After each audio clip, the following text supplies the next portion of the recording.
नमस्कार दोस्तों, सभी को मेरा प्यार भरा नमस्कार। जैसे कि मैंने वादा किया था, बहुत जल्दी सिहली राजभवन का दूसरा वीडियो में लेकर आऊँगी। एक्चुअली में जिस दिन हम लोग गए थे सिहली प्रसाद घूमने, उस दिन हम लोग लगभग 2 बजे के आसपास वहाँ पहुँचे। चूँकि पता नहीं था कि राजभवन में घुसने का अवसर मिलेगा या नहीं मिलेगा, उसको हम लोग देख पाएंगे या नहीं पाएंगे, ऐसे ही हम लोग चले गए थे। वहाँ जाके हम लोग घंटों खड़े रहे। जो दरबान दरवाजे में रहता है, पता चला कि वो अंदर में खाना खाने गया है या किसी और काम से गया है। मेन जो फाटक था वो बंद था। बहुत देर तक इंतज़ार किए। एक समय उम्मीद हार चुके थे कि हम लोग अंदर घुस भी पाएंगे या नहीं। तो ऐसे ही मन में हुआ कि चलो अंदर नहीं भी घुस पाए तो बाहर से कम परिसर को देखने का कोशिश करते हैं। तो हम लोग अपना मोटरसाइकिल लेके निकल पड़े प्रसाद के पीछे तरफ, और पीछे से वीडियो शूट करते हुए आ रहे थे। आप लोग देख सकते हैं कि कितना बड़ा परिसर में ये भवन बना हुआ है कि मोटरसाइकिल से भी इसे पार करने में काफ़ी वक्त लग रहा है। हम लोगों ने पूरा एरिया घूमा। बगल से ही रास्ता है और उसी रास्ते में हम लोग बाइक लेके अपना पूरा प्रसाद के चारों ओर से चक्कर लगाए। चक्कर लगा के लगभग 3:30 पौने 4 बजे के आसपास हम लोग जब निकलने वाले थे तो अचानक से दरवाज़े पर हमें दरबान खड़ा हुआ दिखा। यकीन मानिए, बहुत खुशी हुई।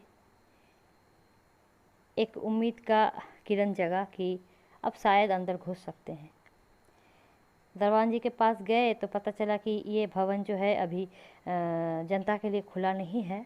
कुछ दिन पहले तक हमेशा दरवाज़ा खुला रहता था, कोई भी अंदर जा सकते थे, लेकिन अभी चूँकि काम चल रहा है इसलिए अंदर प्रवेश की अनुमति नहीं है।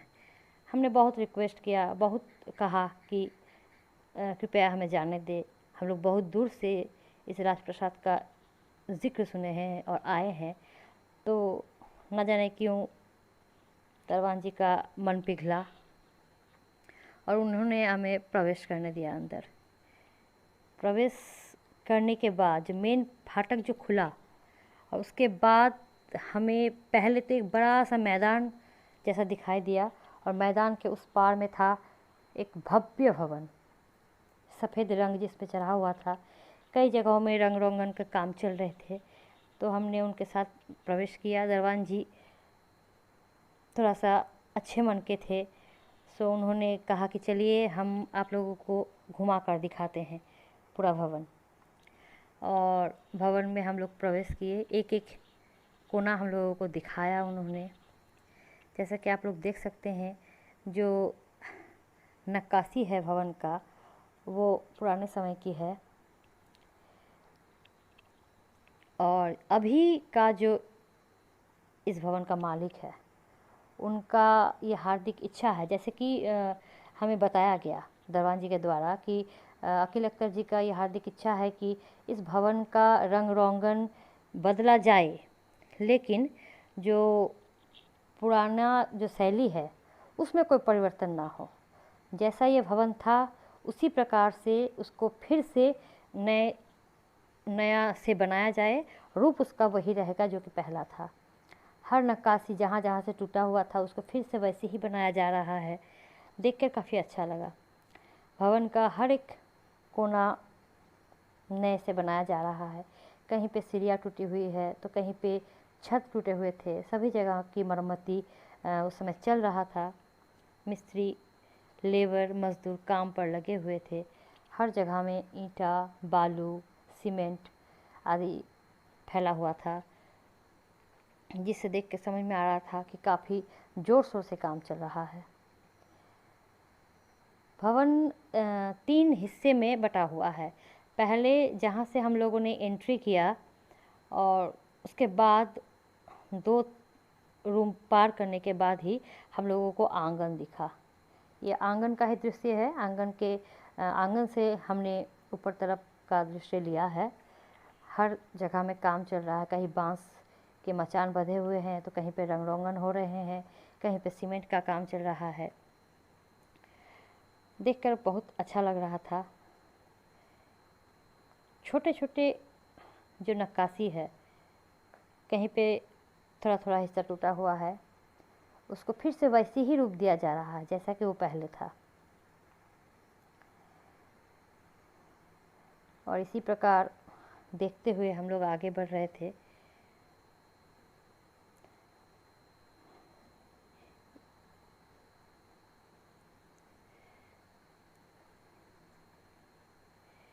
एक एक रूम को, एक एक रास्ते को पार करते हुए हम लोग आगे जा रहे थे। पहला हिस्सा आंगन के बाद फिर एक दूसरे हिस्से में जाने के लिए एक रास्ता था, जिसको पार करके हम लोगों ने दूसरे हिस्से में एंट्री लिया। बताते चले कि ये भवन जो है, ये हमारी जो देश विभाजन का जो किस्सा हुआ था या जो घटना हुई थी, उससे पहले का बना हुआ है। उस समय के श्रीमान इलियास चौधरी महाशय ने इस भवन को बनवाया था अपने रहने के लिए। और देश विभाजन के बाद उनको बांग्लादेश जाना था, और बांग्लादेश के एक परिवार था जिन्हें यहाँ आना था। तो शायद आपसी भाईचारे के साथ या आपसी संबंध के साथ जो है, दोनों के बीच में भवन का आदान प्रदान हुआ। यहाँ से इलियास चौधरी महाशय के परिवारजन जो है बांग्लादेश चले गए, और बांग्लादेश के भादुड़ी महाशय जो है वो अपने परिवार के साथ इस भवन में आकर रहने लगे। इन्होंने अपना संपत्ति इलियास जी ने अपना संपत्ति भादुड़ी जी को दिया, और भादुड़ी जी का जो बांग्लादेश में जो भी संपत्ति था वो इलियास चौधरी महाशय के परिवार को मिला। और इसी तरह से आदान प्रदान के माध्यम से दोनों फैमिली जो है इस पार नदी मतलब सरहद के इस पार और उस पर शिफ्ट हो गए। काफ़ी दिनों तक भादुड़ी जी के परिवार यहीं पे रहा करते थे, जो कि अभी पता चला है जो जिससे हम लोग बात कर रहे थे, दरबान जी या जो भवन का रखवाली करते हैं उनसे, तो उनके अनुसार भादुड़ी जी का पूरा परिवार अभी कलकत्ता में रहते हैं। और उन लोगों ने इस भवन को बेचने का इच्छा जब जाहिर किया, तो कोटलपोखर इलाके का जो स्थानीय विधायक उस समय थे, श्री अकील अख्तर जी, उन्होंने इस भवन को उनसे क्रय किया, खरीदा। और उसके बाद उन्हीं की इच्छा से एक मैरिज हॉल के रूप में इसका मतलब इस भवन को विकास किया जा रहा है। इस भवन का मैरिज हॉल के रूप में ही इसका आगे मतलब हम लोगों को देखने को मिलेगा। तो हर हिस्से में काम चल रहा है। ऐतिहासिक एक इसका पृष्ठभूमि है, ऐतिहासिक कुछ एक भवन है, जिसको कि हम लोग जब ये बन के तैयार हो जाएगा तो हम लोग फिर उसी रूप में इसको दोबारा देख पाएंगे जैसा कि ये पहले बना हुआ था। तो ये सोचने में भी काफ़ी अच्छा लगता है कि एक हमारा जो ऐतिहासिक धरोहर है वो सही मायने में, सही रूप में हमारे सामने फिर खड़ा हो पाएगा। तो हम लोग भी इंतज़ार कर रहे हैं कब ये भवन तैयार हो, कब यहाँ लोग आ सके, फिर से ये कब खुलेगा हमारे लिए कि हम फिर से इस पे आ सकेंगे और आके घूम सकेंगे, देख सकेंगे। यहाँ पर जब हम लोग घूम रहे थे, हम लोगों को बहुत सारा ऐसा सामान भी मिला, बहुत सारे ऐसे चीज़ें बिखरी हुई मिली भवन के हर हिस्से में, जैसे कि सोफ़ा सेट, टूटा हुआ अलमीरा, जिसका इस्तेमाल कभी शायद इलियास चौधरी जी के परिजनों द्वारा या फिर भादुड़ी जी के परिजनों द्वारा इस्तेमाल किया जा रहा था, वो पड़ा हुआ है, टूटा फूटा हुआ है। तो शायद उसको फिर से ना बनाया जा सके, लेकिन भवन तो पुराना रूप में फिर से खड़ा हो रहा है।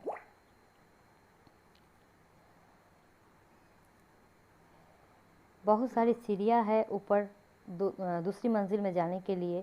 हमने सीढ़ियों के सहारे दूसरी मंजिल के तरफ हम गए। वहाँ का नज़ारा और खूबसूरत था और अच्छा था।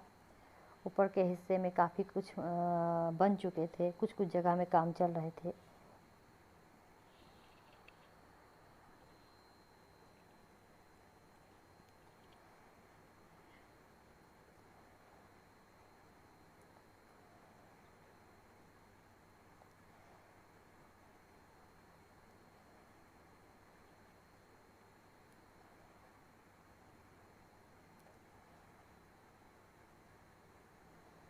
सामने जो पड़ी हुई चीज़ें हैं ये सभी जो है इलियास चौधरी महाशय द्वारा या फिर हो सकता है भादुरी जी के परिवारजनों द्वारा इस्तेमाल किया जाता रहा होगा और उनके चले जाने के बाद ये ऐसे ही पड़ा हुआ है।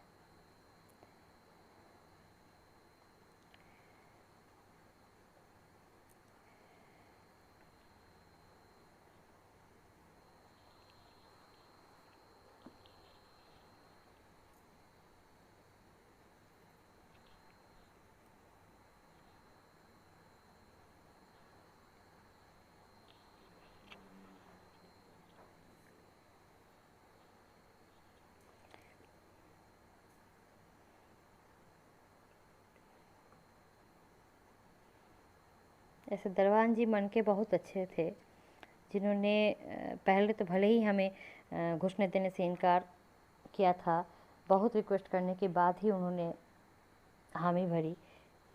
लेकिन जब हम लोग अंदर आ चुके थे तब उन्होंने बहुत अच्छा से हमें महल का हर हिस्सा घुमा कर दिखाया, यहाँ तक कि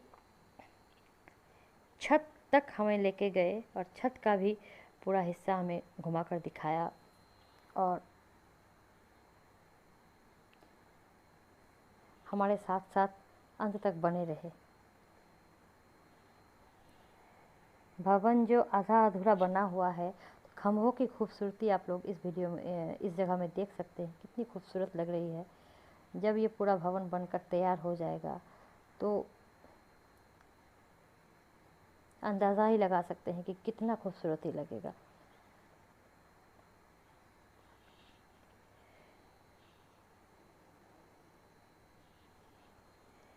ये जो है ये भवन का पीछे का हिस्सा है। यहाँ पे शायद भवन में रहने वाले नौकर चाकर कभी रहते होंगे, उन लोगों के लिए ये हिस्सा बना हुआ था। जैसा कि दरबान जी ने हमें बताया कि नौकर चाकर के रहने के लिए वो हिस्सा बना हुआ था।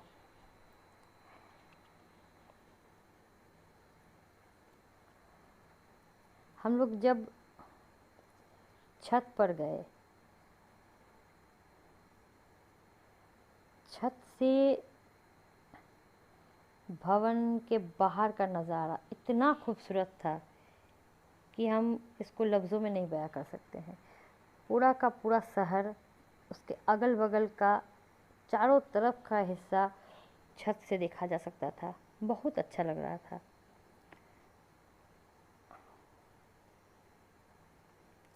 चारों कोने में चार गुंबद टाइप का ये जो बनावट है, यहाँ से शायद कभी निगरानी होता होगा अगल बगल के गाँवों का या अगल बगल के लोगों का। चारों कोनों में इसी प्रकार का 4 गुंबद टाइप का है।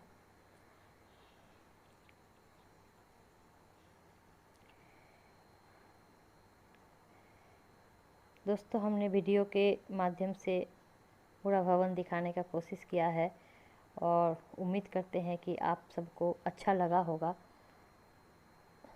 अगर अच्छा लगे तो वीडियो को लाइक शेयर ज़रूर करें, चैनल को सब्सक्राइब ज़रूर कर लें अगर अभी तक नहीं किया है तो। और इस तरह के और भी नए नए वीडियो पाने के लिए